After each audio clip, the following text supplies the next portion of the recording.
I'm Leah Burke. I'm a clinical geneticist here in Vermont. And what I'm going to talk to you about is things that have to do with school systems. So I have two disclosures. One is I have nothing financially to disclose. And the other to disclose is that although I did train as a teacher for a brief period of time, I am no longer a teacher in the school system. So some of the questions that you might have will have other people later in the day who will be that'll be much better to address those issues for you. I'm going to introduce you to some of the ways that you might use the information on a particular website that I was involved with to help give the educational people in your child's life or your life more information. So this is a poster actually that was developed for this website that I will get to in a moment. But school should be a great experience for everyone, but sometimes schools expect everyone to have the same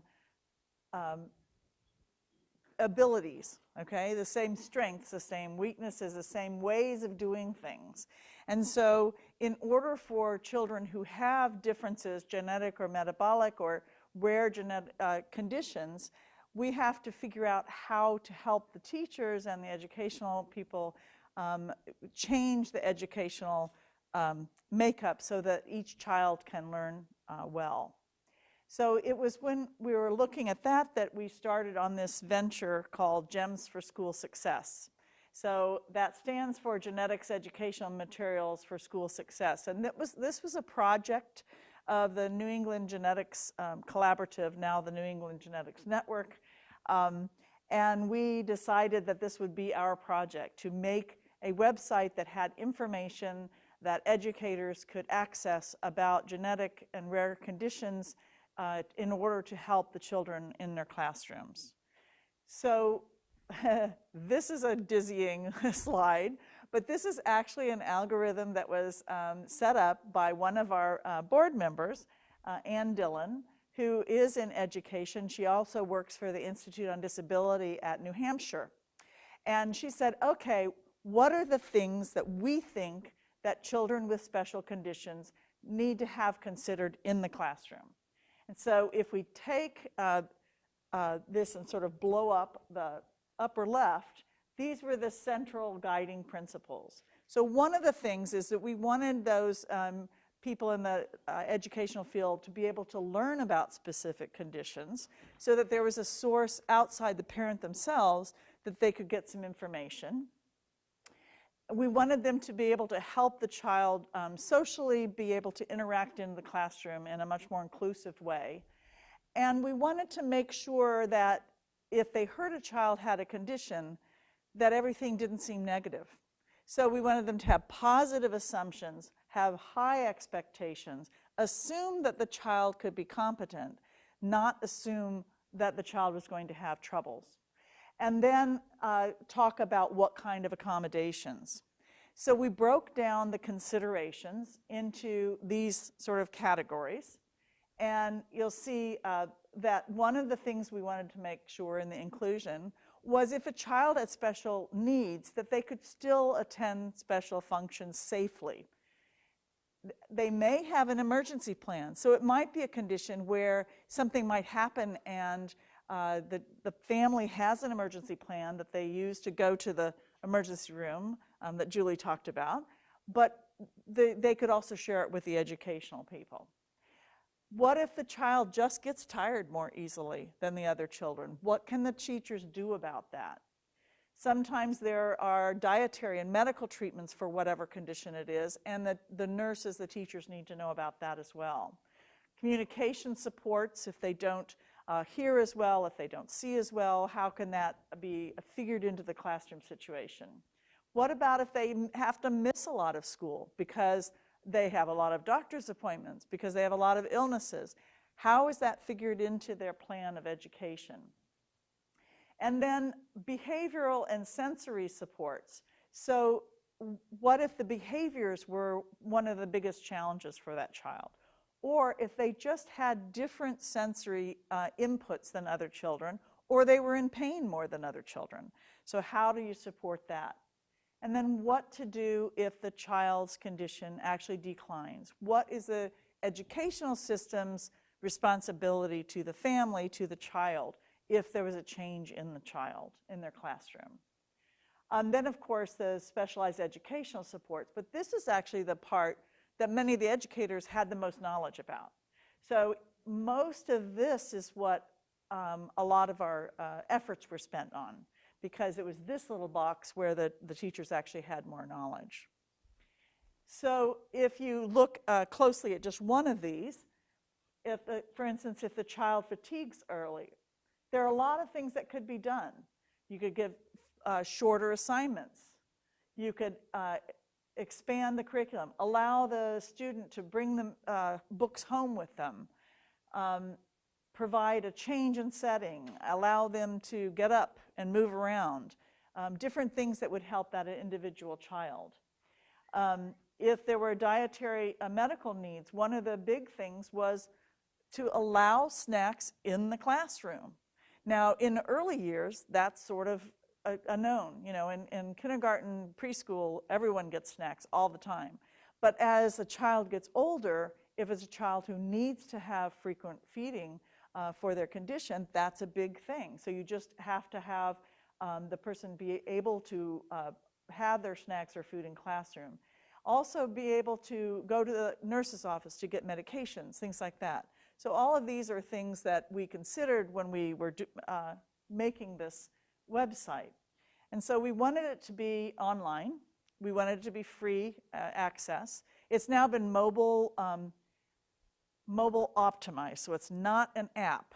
I'm not very techno-savvy, but I've been told it's not an app because that's a whole different kind of programming, but it's mobile optimized. So it means when you open it on your phone, the screen actually fits on your phone. It doesn't go off the edge. It would include some common diseases or conditions like autism, but also rare genetic conditions. And we wanted to have both a teacher and a parent perspective for part of this. So the parent advisory groups that we had work with us were extremely important. And every time we would consider a new condition, we always had the parent support group for that condition consider what we were putting on. They often thought of things that we had not thought of, or they thought things needed to be worded in a little bit more friendly way or a different way. So they were very, very helpful. And we didn't want it to just be Genetics 101 for teachers. There are a lot of those resources, but this is sort of practical. If you have this child in your classroom, what does that mean? Not can you explain the genetics involved. We did want an option to dig deeper if they really did want to know more genetics, but we didn't want that to be the focus. And so the audience was teachers, parents, school, nurses, staffs, and we wanted it to just take away the fear. So sometimes for the teacher, it was a scary thing to hear that they had a child with a metabolic or genetic or rare condition in their classroom. And so this was a site meant to take away some of that fear. And then we took all that huge diagram that I showed you and made it into sort of 6 areas. And for some of those areas and some of the conditions, there was really not anything important that needed to be put there. But we had those 6 areas on each condition. All right, and so then we said, well, how can parents use this? Well, there is a way of printing off the information as a PDF file, so they could take that to their team. They could take it to the school nurse. They could bring it to the other schools, and it could be a way of opening up a conversation with their educational team. So at this point, let me show you a bit what this looks like. Okay, I just tried this before I came in. Why isn't it? There we go. And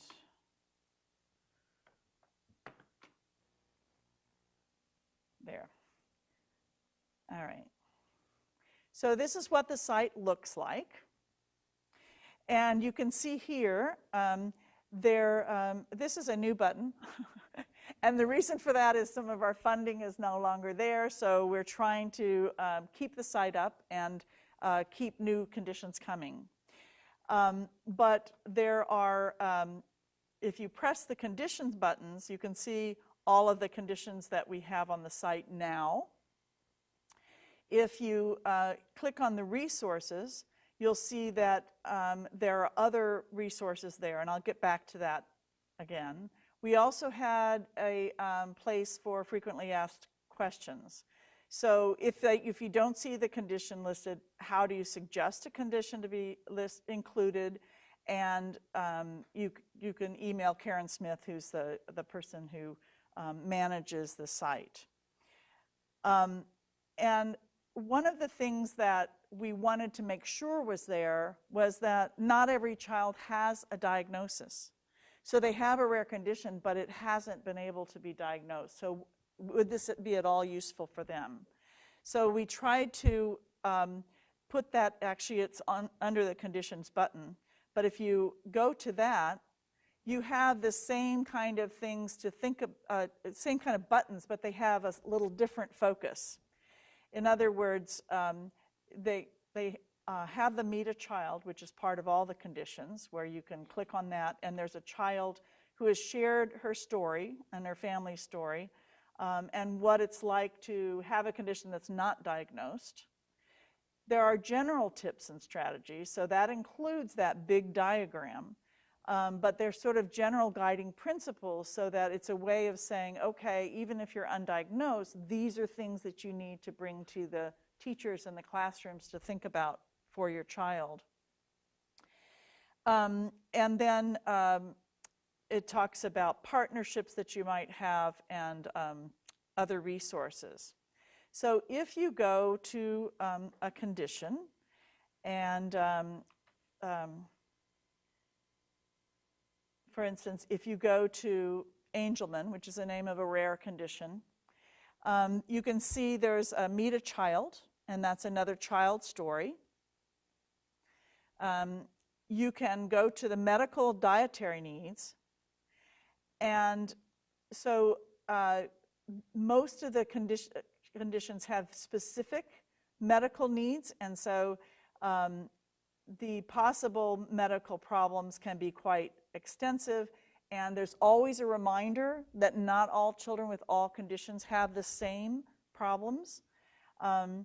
But one of the things in Angelman is seizures, and so they're talking about what you can do if the seizure occurs. And then you can go to the behavior and sensory support, and it talks about the hyperactivity because that's a big part of Angelman. And so what kinds of behaviors might that show in the classroom and what those mean. What you need to consider with physical activities. One of the things in Angelman is that changes in routine are really hard for them. So this points out that it might be very difficult, and crowds and loud noises are hard. And so if you, what you can do is that the teachers or educators can be proactive and discuss any change in the setting before it happens so that they can prepare the child. And then the resources button along here usually has a connection to a parent support group. This case is the Angelman Syndrome Foundation, and also has a reference to a paper or reading that is fairly parent-friendly on an explanation of what the condition is. Okay. So if you go to another diagnosis where, for instance, PKU or phenylketonuria, you will have more information because this is a metabolic condition where their intake of protein has to be very, very limited. So that if you go in this child under their medical and dietary needs, you're going to have a lot more information about the dietary needs. So it's set up to be very specific to the condition itself and what they can do. Are there any questions about the website? How many of you have ever gone to the GEMS website?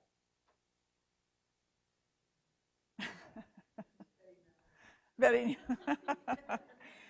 Well, I would highly suggest going and just kind of roaming around. There's a lot of information there, and we like to have people go and give us suggestions of what to do better.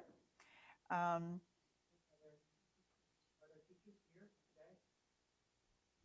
Can you talk about how you could use this information? I can definitely use this information because I'm actually a special educator for preschool, but I also have 2 children with, one with a rare disease and then one with a hearing loss. So this is actually very helpful. I'm sitting here looking at it going, oh my goodness, this would be great for me to go back and share with my teachers and share with my kids' school and say, hey, look, there are simple things that you can do. I personally did not know about this. Now that I did, I will probably share it with my whole entire district.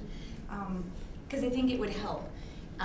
Being a classroom teacher as well, I've had teachers come up to me and say, you know, Angela, I don't know what to do with this kid. What do? I don't understand the sensory. I don't understand this. I do, because I work with them, but teachers don't, because for one, teachers don't have time. This is quick and easy, and they can have it right on their computer screen and go, oh, that's why Johnny is not liking the strobe light, because that just bothers him, or the darkness, or, you know, those things are gonna help. So I think it's going to be useful, and I am going to go back and share it with all my colleagues.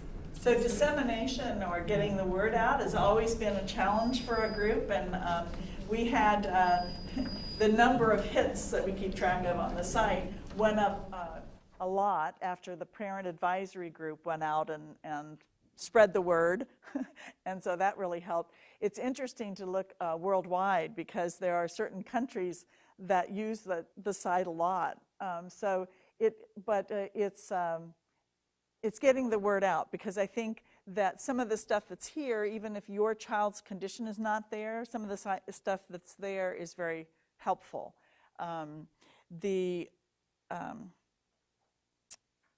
Okay, so let me get back out of this. All right, and one of the things that is on the site is a whole area on IEPs and 504s.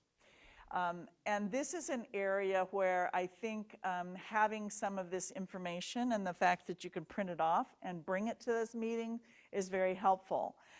Because I think this is the way parents feel about IEP meetings. They have to shore up all their resources and all their strength, and then they go in there to make the fight.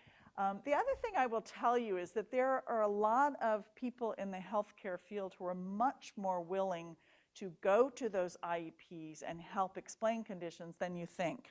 So I would suggest asking them.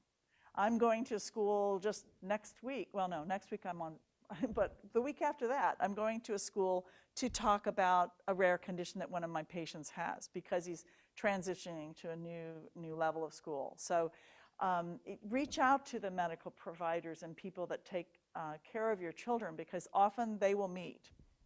Just to add to that, if you have a care conference or a care coordinator in your medical practice, inviting the teacher to come to that could also be pretty effective.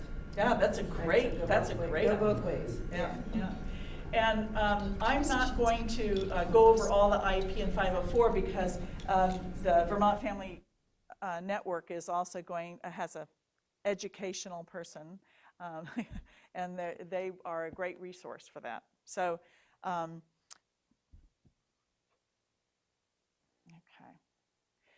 I just will go into briefly the differences for those of you who don't know them. They come at it differently from laws and also from what they do. So both of them are about accommodations and modifications, and they both can provide the typical therapies: occupational therapy, physical therapy, and speech therapies. And both of them are meant to help keep the child in a regular classroom. And both of them have safeguards, which are the, the communication with the parents and the parental view of records and the hearing for appeal. But they, and they also can provide accommodation categories, such as differences in timing, test scheduling, organization, classroom assignments, all those kinds of things. But, and this I found from the web as well, because it was a really nice intersection. So both of them, the parents have to consent to have the child evaluated. They should be part of the school system, so no cost, and they work to meet the needs. But this is an education law that went into place, I think, in 1975, and then it was redone in 2004, something like that. But it's been around for a long time. And it is to provide specialized instruction, and the person has to meet one or more of the 13 listed disabilities.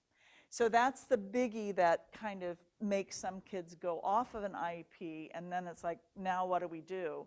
So that's what this 504, and it is a civil rights law. So it can provide accommodation, and the person can have any disability.